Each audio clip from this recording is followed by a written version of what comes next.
द्वारका की महारानी और साक्षात लक्ष्मी का अवतार रुक्मिणी एक बेजुबान जानवर की तरह रथ खींचने पर मजबूर हो गई। उनके कोमल पैर तपती रेत में झुलस रहे थे और हाथों में घोड़ों की लगाम नहीं बल्कि उस भारी रथ का बोझ था।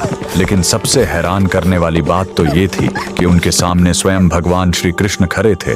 फिर भी वे अपनी अर्धांगिनी को इस हाल में क्यों देख रहे थे?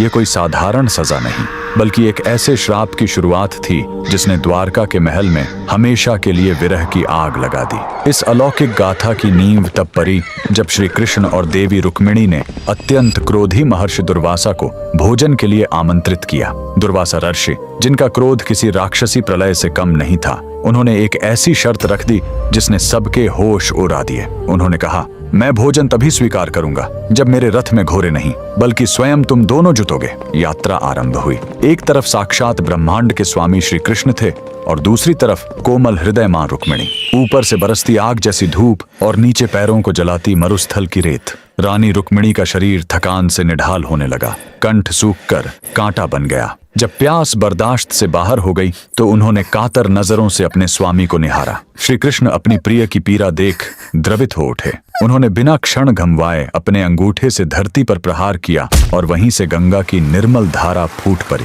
रुक्मिणी ने व्याकुलता में वह जल पी लिया। उनकी प्यास तो बुझ गई, लेकिन वे यह भूल गईं कि उनके साथ एक ऐसे आर्षे हैं जिन्हें अनुशासन से बढ़कर कुछ प्रिय नहीं। महर्षि दुर्वासा का चेहरा क्रोध से तमतमा उठा। उन्होंने गर्जना की, रुक्मिणी, तुमने अतिथि को जल पूछे बिना स्वयं जल ग्रहण करने का दुस्साहस किया। जिस प्यास ने तुम्हें मर्यादा भुला दी, वही प्यास अब तुम्हारे विरह का कारण बनेगी। उन्होंने श्राप दिया कि जिस द्वारका में श्री कृष्ण बसेंगे, रुक्मिणी वहां कभी नहीं रह पाएंगी। और उसी क्षण से प्रेम की वो अटूट जोड़ी हमेशा के लिए अलग हो गई।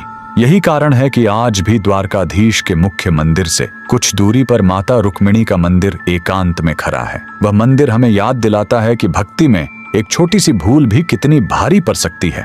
जहां रानी ने अपनी प्यास बुझाई थी, उसे आज भी रुक्मिणी कुंड कहा जाता है, जो उस अधूरे मिलन और अमर प्रतीक्षा का प्रतीक है। अगर आप भी साक्षात लक्ष्मी नारायण के इस अलौकिक प्रेम को नमन करते हैं तो कमेंट्स में जय श्री कृष्णा जरूर लिखें। मशीन बंद हो चुकी थी।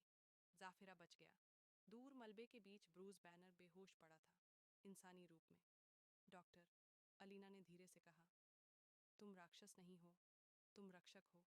उस दिन के बाद जाफिरा ने कभी खतरनाक प्रयोग नहीं किए और दुनिया ने सीखा, सबसे बड़ी ताकत विनाश नहीं, नियंत्रण और समझ है।